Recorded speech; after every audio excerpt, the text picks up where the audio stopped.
Welcome to Lady Mythos. Tonight, I want to tell you about two men who sat down 26 centuries apart to write who God was allowed to be. One of them was a scribe in Babylon, pressing wet clay with a reed.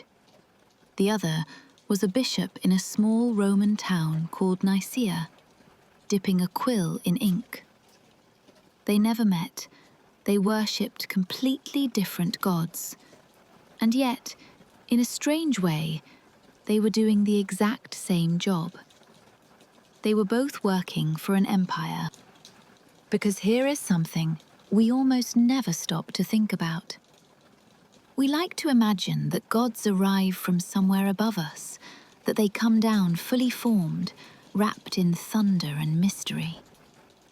But some of them were built, shaped by human hands, edited, cleaned up, argued over in rooms full of frightened, powerful men. And once you see how it was done in one age, you start to see it in every age. The god who tore a goddess in half to build the sky, and the god you are handed as a single, tidy sentence to sign your name beneath, are closer than they look. Someone just sanded the wildness off. So the question I want us to carry tonight, all the way to the end, is this. What has to be cut out of a god to make him fit on a throne? And who decides what gets cut? Hold on to that question. It is the thread I am going to pull, slowly, for the rest of the night. This is a different kind of story than the ones I usually tell you. It isn't a single myth from a single place. It is one long thread drawn across more than 2,000 years, from the mud brick temples of Babylon all the way to the marble halls of Rome. If you have spent time with me before, you might already know the tale of Tiamat and Marduk in all its grief and thunder. I have told it in full over in the Mesopotamian playlist, and if you want to sink into every last detail of it, that is the place to go. But you do not need to have heard a single word of it to follow tonight. I will carry you through everything you need, right here, from the beginning. If you feel yourself pulled in as we go, consider subscribing and settle in properly. Dim the lights. Let the world outside go quiet. And do something small for me while you listen. Tell me in the comments where in the world you are tonight. Because I love picturing all of you out there in the dark, in different cities and different countries, all leaning into the same old story. And keep one more question in your pocket as we travel. Which version of God do you actually believe in? The wild one or the clean one? We will need it at the very end. For now, we go back before Rome, before the Bible, before the first stone of the first church was ever laid. Back to a time when the whole world was water, and creation was not a gentle thing at all. It was a killing. Chapter 1. The Bloodbath that built the world. In the very beginning, there was no sky and no earth, no sun to rise, no ground to stand on. There was only water, stretching out in the dark forever. Two waters, really, mingling together. The fresh water was a god called Apsu. The salt sea was a goddess called Tiamat. And everything that would ever exist Every god, every monster, every star was born out of her. Remember that, because it matters more than anything else tonight. Before she was ever called a monster, Tiamat was a mother. From those first waters came the younger gods. They were loud, restless, full of movement, the way children are. And their noise grated on old Apsu until he could not bear it. So he made a decision no father should ever make. He decided to be rid of his own children, to have his silence back. But the gods were clever, and word slipped out. One of them, a wise young god named Ea, moved first. He wrapped Apsu in a spell, pulled him down into a sleep he would not wake from, and ended him there in the still water. The first death in all of creation. And it was a child undoing a parent. For a while, the younger gods believed they had won, but they had forgotten someone. Tiamat had lost her companion, the one who had drifted beside her since before time had a name. And grief, when nobody comes to comfort it, has a way of curdling into something harder. The mother who had once protected her children now looked at them and saw only the ones who had spilled the first blood. If you want the whole slow tragedy of how she turned, the loneliness, the betrayal, every step of it, that is the story waiting for you in the Mesopotamian playlist. Tonight, we only need to know where it led. It led to war. Tiamat did something no god had done before. She began to create. Not life this time, but weapons. An army pulled up out of the deep. Serpents and dragons, things half man and half scorpion, shapes that were never meant to exist.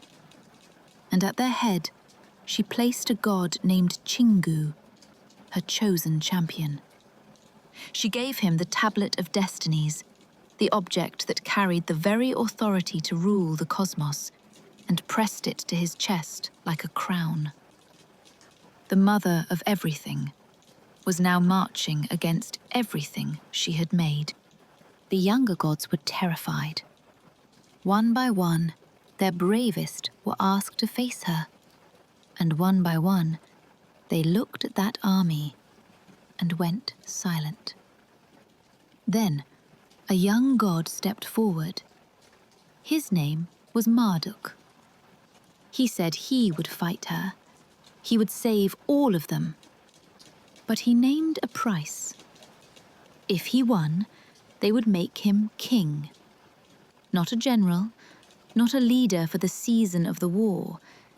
King of all the gods, forever. His word above every other. They were desperate. They agreed. And just like that, before a single blow had landed, salvation had become a bargain. Remember that word, throne. When Marduk finally rode out to meet her, he brought the storm with him. The winds of heaven answered to him now, the four winds, the whirlwind, the tempest, and he drove them before him across the churning sea. Tiamat opened her mouth to swallow him whole. It was exactly what he had been waiting for.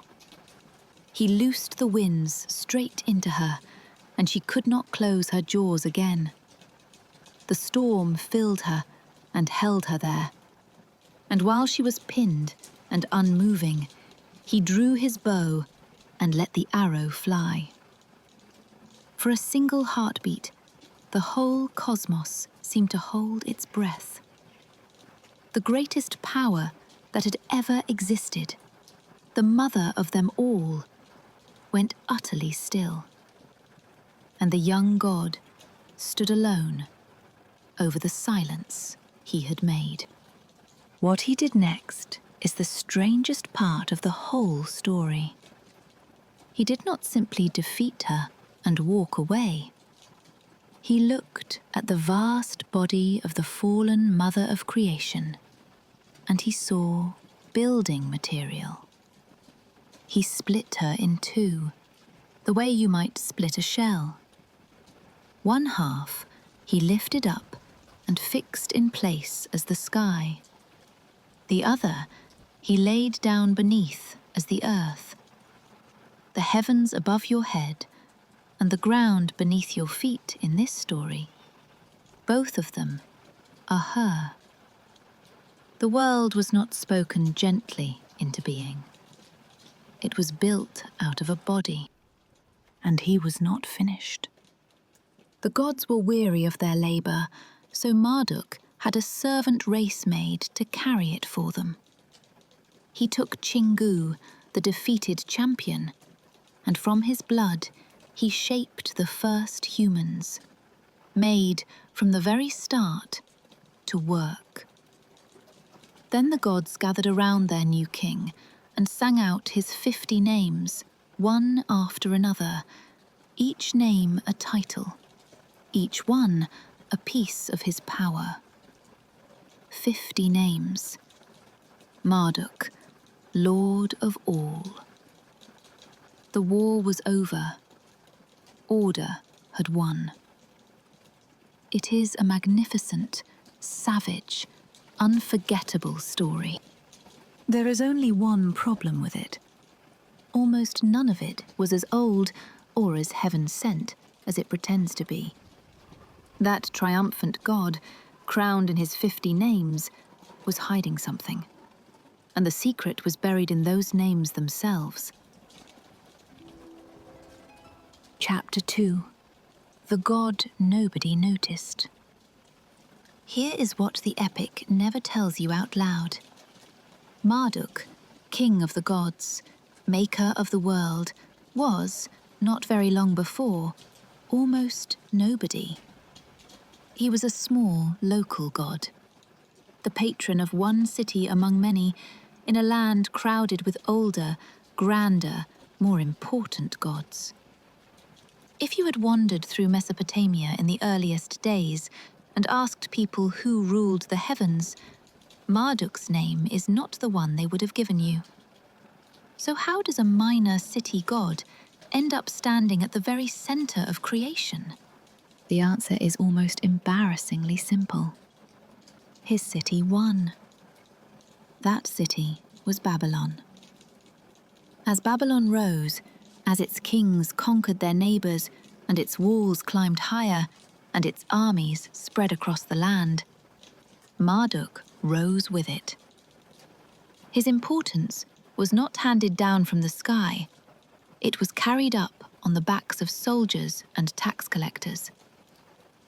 When the city became the most powerful place in the world, its god had to become the most powerful god in the world.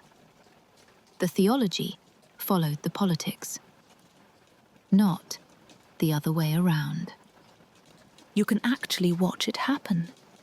The great king Hammurabi, the one famous for his code of laws carved in stone, opens that code by announcing that Marduk himself commanded him to bring justice to the land. Think about what that does. A human king, making very human decisions about crime and property and punishment, wraps the whole thing in a god's voice. Suddenly, it is not one man's rule. It is heaven's will. The myth becomes a license, a charter, a way of saying, you cannot argue with my throne, because my throne was built by God. And the story itself? Even the story was borrowed. Long before Marduk, there was an older myth about a warrior god named Ninurta and a monster called Anzu. In that tale, the gods are threatened, and one after another, the great gods refuse to go and fight, until Ninurta finally steps up, defeats the monster, and is showered with honours and names. Now listen to Marduk's story again. The gods are threatened. One after another, they refuse. Then the young champion steps up, wins, and is crowned with names. It is the same shape, the same beats. Marduk, in a very real sense, is wearing Ninurta's armour. His great adventure is a hand-me-down. Which brings us back to those 50 names. Why 50? It sounds like a round, pleasing number and nothing more, but it was not chosen at random. 50 was the sacred number of a much older god, Enlil, who for ages had been the true head of the divine world. 50 belonged to him.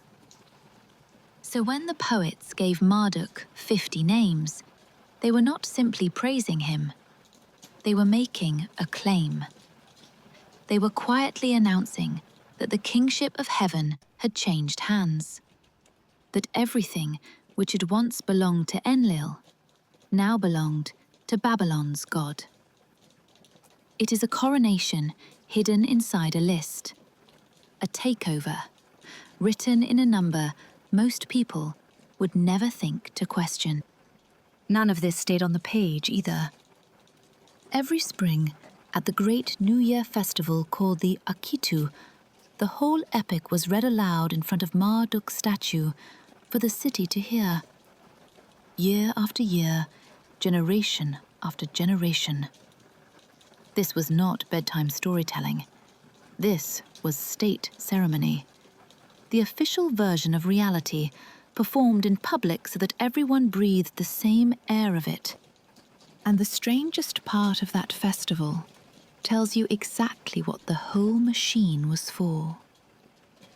At one point in the ceremony, the king of Babylon, the most powerful man in the world, was brought before the high priest and stripped of everything. His crown taken, his royal signs removed. He was made to kneel, humbled, and swear that he had not wronged his people. Only then, if the god was judged to accept him, were his crown and his power handed back. Picture that. The king himself has to kneel and receive his authority every single year from Marduk. That is the whole point of the story. Power does not come from the man. It comes from the god. And whoever controls the god controls the man. Some will tell you this was all deliberate. Cold and clever propaganda engineered from the top down.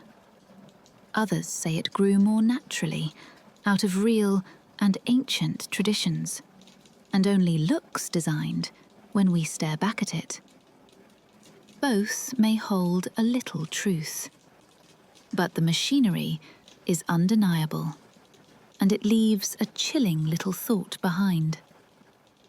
If a god could be built this way, assembled from spare parts, crowned with a stolen number, propped up by a festival, then he could be taken apart just as easily.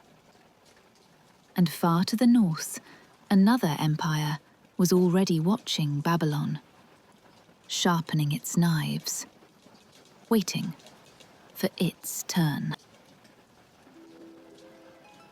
Chapter 3. Find and Replace. The empire to the north was Assyria, harder, hungrier, and in time far more powerful than Babylon had ever been.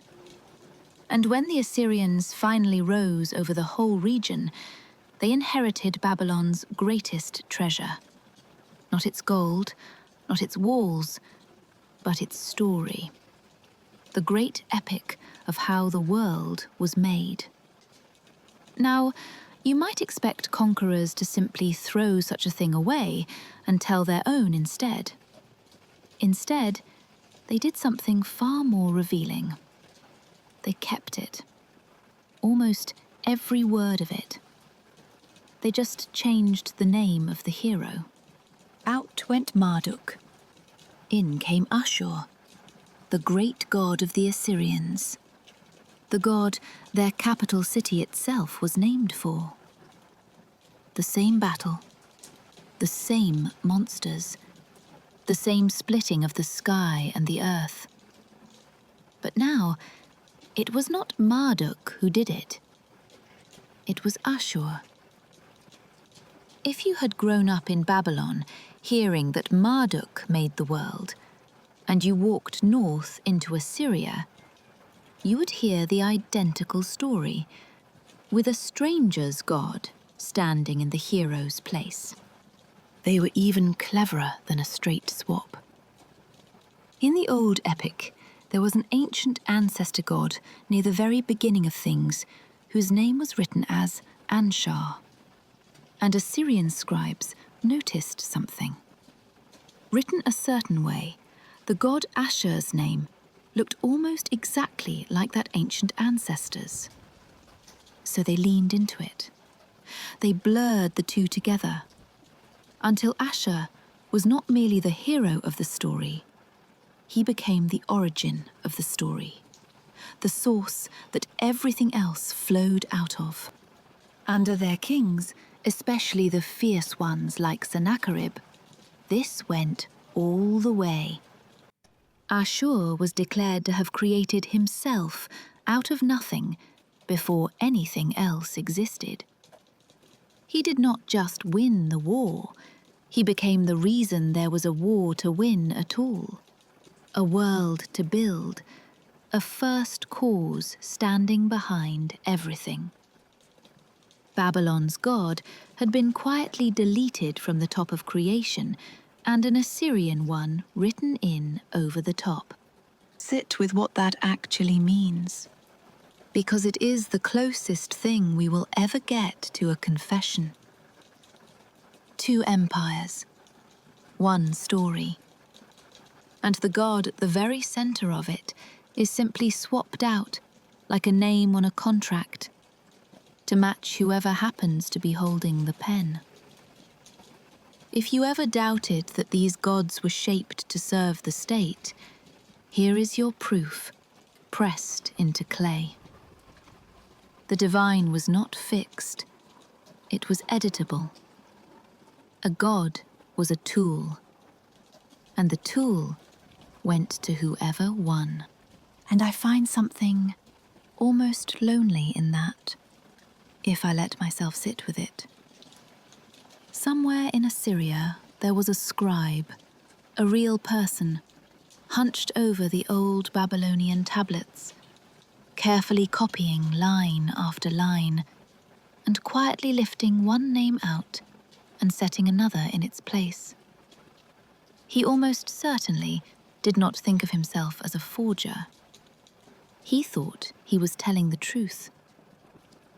That is the part that unsettles me most. The people who edit the gods rarely feel like liars. They feel like they are correcting an error, restoring the proper order, putting the right name where it always should have been. That is how the machine keeps running. Not with villains, with sincere men and a sharp reed. And once you have seen that trick, once you know a god can be edited to fit a throne, you cannot unsee it. You start to wonder where else it happened. Where else a wild old story was quietly rewritten to serve a newer kind of power. And the answer is going to take us somewhere you might not expect at all. Because this same act of editing, this same drowning of an older god, reaches right into the opening lines of a book that half the world still holds sacred. Chapter 4. Drowning the Goddess. You almost certainly know how the Bible begins. In the beginning, God created the heavens and the earth was without form and void, and darkness was upon the face of the deep. The deep. Such a small, quiet word. We read straight past it. But that word carries a history that most people have never been told. In the original Hebrew, that word is tehom, the deep. The dark, formless waters at the very start of everything. And tehom is a linguistic cousin, a relative, an echo of another name we have spent this whole night with. Tiamat, the salt sea, the mother of the gods. The two words come from the same ancient root, out of the same corner of the world. So when the Bible opens on the dark face of the deep, there is, buried in the grammar itself, the faintest shadow of the old goddess. She is there. She is only just there. But look at what has become of her. In Babylon, Tiamat was alive, a goddess, a mother with a will and a grief and an army at her back, something you could fear and argue with and mourn. In Genesis, the deep does nothing. It does not rage. It does not fight. It has no name, no face, no voice. It is simply water, dark and empty water, waiting to be shaped by a single God who speaks, and it obeys. The goddess has been drained out of her. What is left is a puddle, and that is a new kind of victory. Marduk had to fight his monster. He needed the storm and the arrow and the whole cosmic war. Here, there is no war at all. The old chaos goddess is not defeated. She is demoted, reduced to background, made into ordinary, obedient nature beneath one all-powerful God. You do not even have to kill the monster if you can convince everyone she was never a monster to begin with. Just weather. Just water. That is the cleanest sanitization of all. Now, I want to be careful and honest with you here, because this is exactly where storytellers love to overreach. Some scholars believe the writers of Genesis knew the Babylonian story intimately and wrote their calm, orderly creation as a deliberate answer to it, a quiet act of defiance against Babylon's violent gods. Others think it gentler than that both traditions simply grew out of the same ancient well of Near Eastern stories about water and chaos, and the echo is inheritance rather than argument. The family resemblance in the words is real. What the writers meant by it, we cannot fully prove. I will let you sit with both. But here is the detail I find genuinely haunting. The old fight did not vanish completely. It survives, in fragments, tucked into the corners of that very same Bible. In the Psalms, and in the book of Job, there are these strange, thrilling flashes where God does battle with a sea dragon, a monster named Leviathan, another called Rahab, shattering its heads, taming the raging water. For a verse or two, the storm comes back. The ancient duel between the storm god and the sea, the one we have watched all night, is still flickering under the surface of Scripture, like something that refused to be fully put to sleep. And there is something colder about this kind of victory than anything Marduk ever did. Marduk, for all his brutality, at least remembered his enemy. He built her into the sky. He kept her, in his own strange way, at the very center of everything. But to turn a goddess into a nameless puddle is to do something quieter and, I think, crueler than killing her. It is to make people forget she was ever alive at all. No grave, no memory. Just a word in an old language that nobody stops to translate. That may be the deepest kind of power there is. Not the power to defeat a thing, but the power to make it seem as though there had never been anything there to defeat. So strip out the monster. Strip out the fight, the grief, the wildness. Drain the goddess down to plain water. And you are left holding the same question we started with, only sharper now. What is left of a god once you take away everything he had to struggle against? What does a god become when there is no chaos left for him to conquer? For a very long time, nobody had to answer that out loud. And then, centuries later, in a Roman town beside a lake, a room full of frightened men tried to pin the answer down in a single word.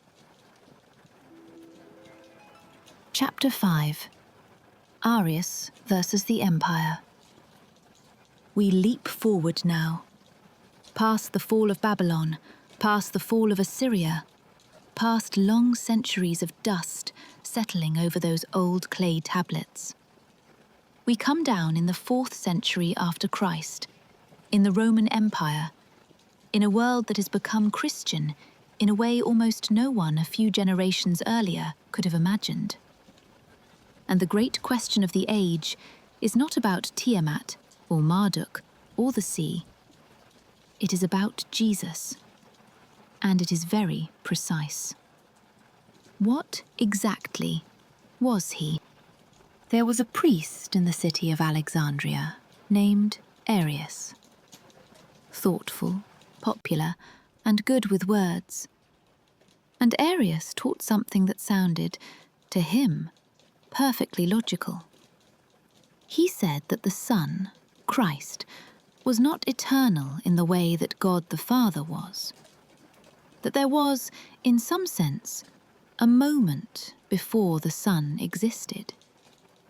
That the Son was the greatest and the first of all created things. But still, at the end of it all, created, made by God, not equal to God. To Arius, this protected the oneness of the divine. One supreme, uncreated Father, and everything else, even the Son, coming afterward. To others, this was a catastrophe. If the Son was created, if he was a lesser, made thing, then what did it mean to kneel and worship him?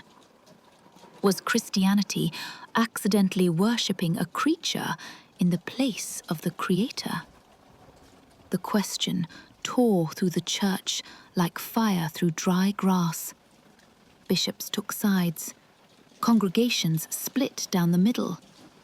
People argued about it in markets and doorways and harbours. They say you could not buy a loaf of bread without the seller offering you his opinion on whether the Son was equal to the Father. A single word about the nature of God had set the whole eastern half of the empire at its own throat. And watching all of this, with a steadily rising irritation, was a man who cared very little for the fine print of theology, and a very great deal about order. The Emperor Constantine. He had only just clawed his way to sole power over the entire Roman world, winning a brutal civil war to get there. The very last thing he needed was his newly favoured religion cracking his fragile empire straight down the middle. To him, this was not a beautiful mystery about the nature of God. It was a threat to unity. A crack running through the wall of his house. People have argued about Constantine ever since. Some see a sincere convert, a man genuinely wrestling with the truth of his new faith. Others see a cold political operator who picked up Christianity because it was useful, a force that could bind millions of different people into one obedient whole. The truth is probably tangled somewhere in between, and we may never fully separate the believer from the strategist. But his actions tell their own story. Because he treated a question about the very soul of God the way a general treats a mutiny in the ranks. And do you feel it? The old machine turning over again. In Babylon, the story of a god was shaped to hold an empire together. Now, an emperor is about to reach into the story of a god and shape it, for exactly the same reason. Not because the heavens demanded it, because the throne did. The players have changed, the costumes have changed. The machinery underneath is identical. So Constantine did something audacious. He summoned bishops from across the whole known world to gather in one place and settle the matter once and for all. Hundreds of them, converging on a little town beside a lake called Nicaea. And the man who would preside over them, the man who would push through a decision about the very nature of God for all time, had not even been baptized. He was not yet, in the fullest sense, a Christian himself. And yet, he was about to help decide what every Christian who came after him would be required to believe. Chapter 6. The signature that replaced the sword. The year is 325. The bishops arrive at Nicaea from every corner of the empire, some from great cities, some from tiny provinces, a few still carrying the scars of old persecutions on their bodies. Accounts differ on how many there were. One of the men who was actually in the room counted somewhere around 220. Later tradition rounded it up to a grander, more symbolic 318. Either way, it was a sight the church had never seen before. The scattered leaders of a whole faith gathered under one roof, with an emperor seated among them. And Constantine did not sit quietly at the back. He opened the proceedings himself. He urged them over and over toward one thing above all others: unity, agreement, a single answer they could all put their names beneath. He was not there as a humble observer. He was there as the man who had called them, fed them, housed them, and who very much expected them to give him what he needed. Because peace in the church meant peace in the empire. The debate itself was fierce. How do you press the relationship between the Father and the Son into words precise enough that no one can wriggle back out of them? In the end, they reached for a single Greek word: homoousios. It means of one substance, of the same being. The Son, the Creed declared, is of one substance with the Father, not made, not created, not lesser, but fully and equally God. With that one word, Arius was answered. The Son was not a creature. He was God, of God. And here is the detail I really want you to catch. because it sits at the very heart of everything we have been tracing. That word, homoousios, is not in the Bible. It appears nowhere in the Gospels, nowhere in the letters, nowhere in Scripture at all. It was a philosophical term, borrowed from the language of Greek thinkers, chosen precisely because it was sharp and technical and hard to escape. The nature of God was being fixed in place with a word that God's own book never used. The wild, thundering divine was being pinned down with legal precision. A definition, a formula, something you could sign. And sign is exactly what they were asked to do. The creed was written out, and the bishops were called forward to put their names to it. Constantine backed it with the one language every emperor speaks fluently. Agree or be exiled. Endorse this definition of God, or lose your position and be sent away from your home and your people. Almost all of them signed.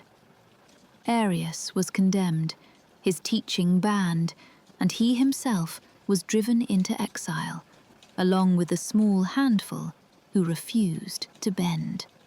Now I have to stop and clear something away, because there are stories about this day that simply are not true, and you have almost certainly heard them. Nicaea did not invent the Bible. They did not sit and vote on which books were in and which were out. That is not what happened here at all. And they did not, whatever a certain very famous novel would have you believe, take a close, nail-biting vote on whether Jesus was divine, conjuring his godhood out of thin air by a show of hands. That is fiction. The divinity of Christ was already what most of them believed. What they were fighting over was how to define it, how to word it, where exactly to draw the line. The real story is not a grand conspiracy. It is stranger and more human than that. A room full of arguing men, an impatient emperor, and one borrowed word. But step back and look at the shape of the whole thing. We began this journey with a god who split a goddess in half in a storm and built the world out of her body. And here, at the end of that long road, God has become a clause, a precise, bloodless, carefully worded clause that you affirm with your signature. From a killing to a contract, from the roar of the sea to the scratch of a quill. That is the full distance of the sanitization. That is what the machine, running for 2,500 years, finally produced. The men in that hall believed they had done it. They believed they had finally caught the great question, pinned it to the wall, and settled the nature of God for all eternity. They believed the chaos was over. They had no idea what was coming next, or how quickly the whole thing was about to come apart in their hands. Chapter 7.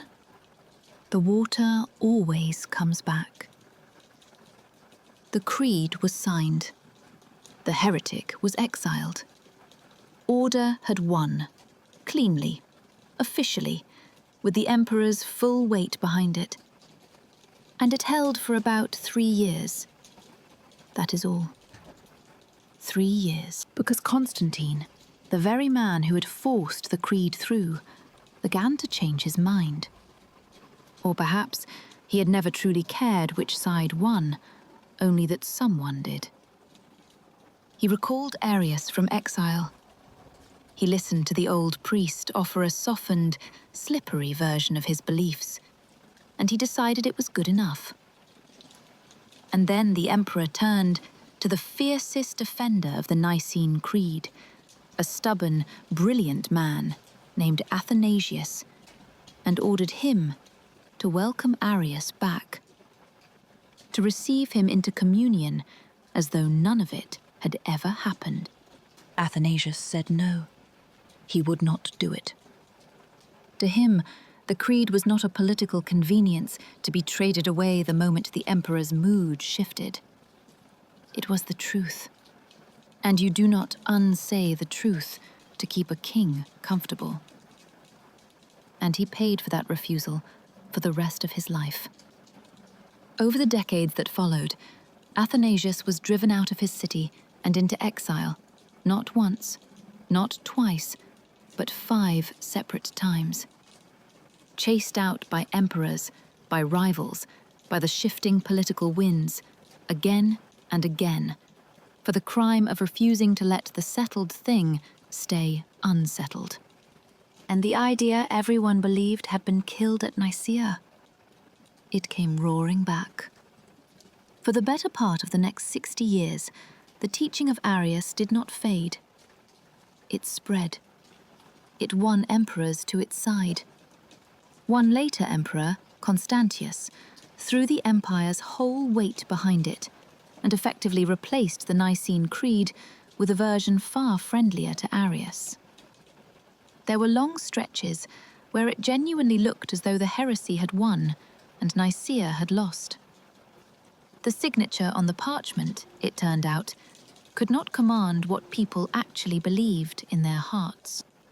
And Constantine himself? The emperor who had gathered the whole church to crush Arius, who had made of one substance the law of heaven. When he finally lay dying, he was baptized at last, brought fully into the faith in his final hours. And the bishop who baptized him, who received him into Christianity at the very end, leaned toward the side of Arius. The great champion of Nicaea died in the arms of the very belief his own council had condemned. If you wanted a single image for how little that signature truly settled, there it is. Do you see it now? They thought they had killed the chaos. They thought a word and a signature could do what Marduk's arrow and Usher's boasts had tried to do before them: end the struggle, freeze the world into one final finished shape. But it never holds. Not in Babylon, not in Assyria, not at Nicaea. You can dam the water, you can name it and tame it and drain it and define it, and still it finds the cracks. Still it seeps back in. Tiamat's sea was never truly gone. It was only ever held back for a little while. Which leaves us, at the end of this long road, with the oldest and strangest question of them all. Not who was right, and not who won, but why? Why do we do this, over and over, across every empire and every age? Why do we keep building gods to fit our thrones? And why do we keep needing to kill the same monster again and again, when she never truly dies? I have my own thoughts on that, but before I give them to you, I want you to hold the question yourself, just for a moment. Epilogue. What ancient empires cut out of God. So, what has to be cut out of a god to make him fit on a throne? After everything we have walked through tonight, I think the answer is this.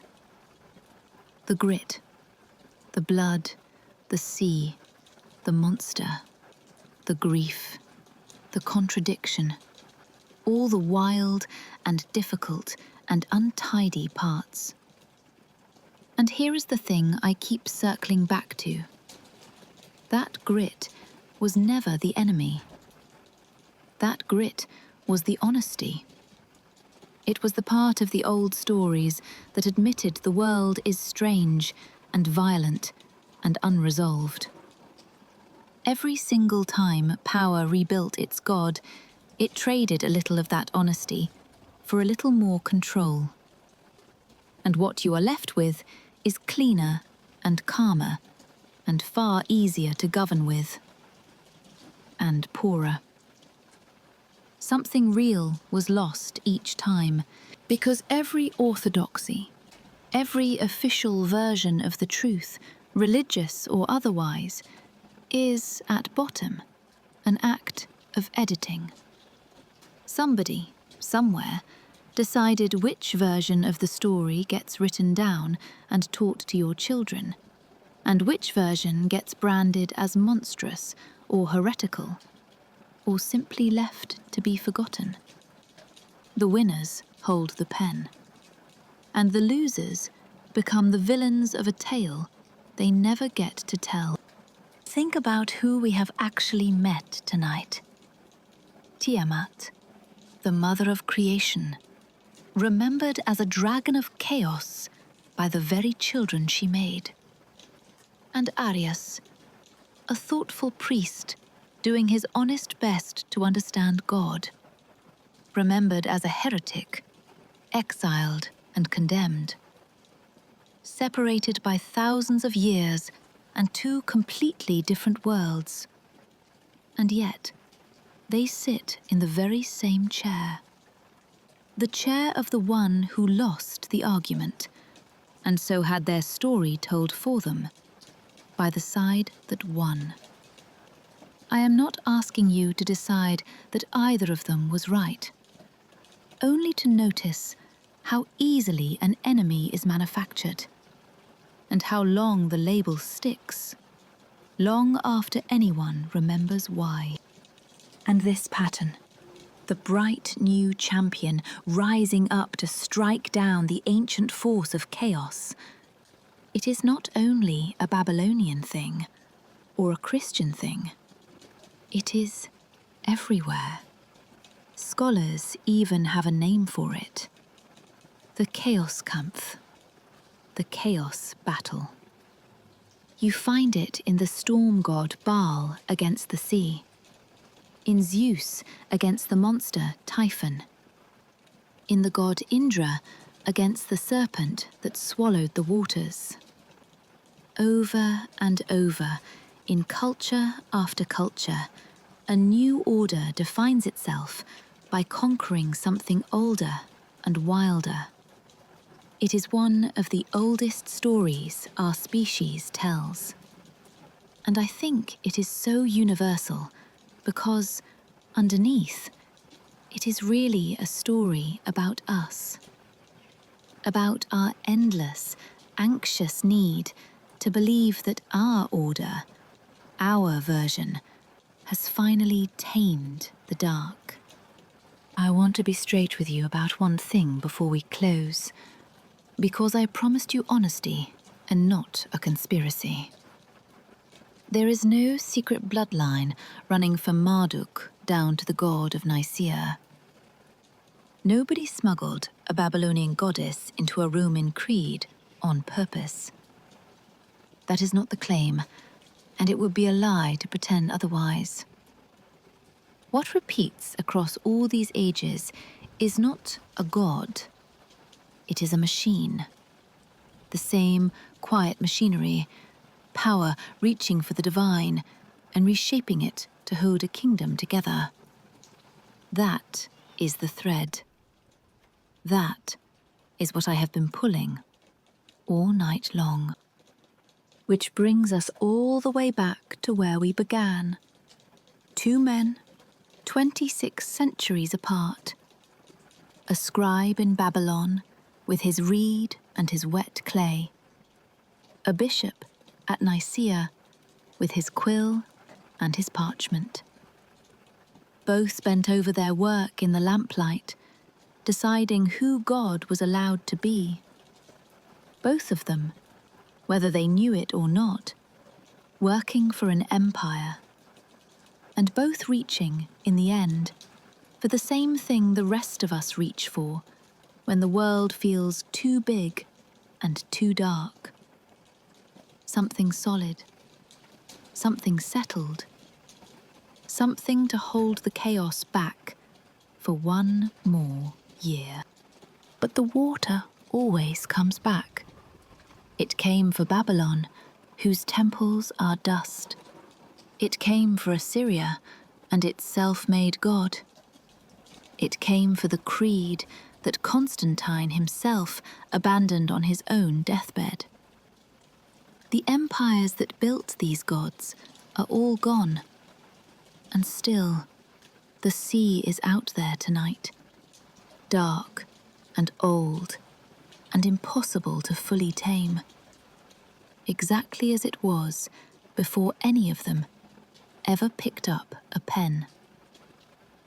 Maybe that is what Tiamat truly was all along. Not a monster, not even a mother, just the truth that no throne can hold forever. So I will leave you with a question I asked you to carry at the very start. Which god do you believe in? The wild one or the clean one? Tell me down in the comments, because I will be reading. If this journey meant something to you, give it a like and subscribe so you can walk the next one with me. And if you want the full, aching story of Tiamat and Marduk that lies beneath all of this, it is waiting for you over in the Mesopotamian playlist. Until then, thank you for listening. Yours, Lady Mythos.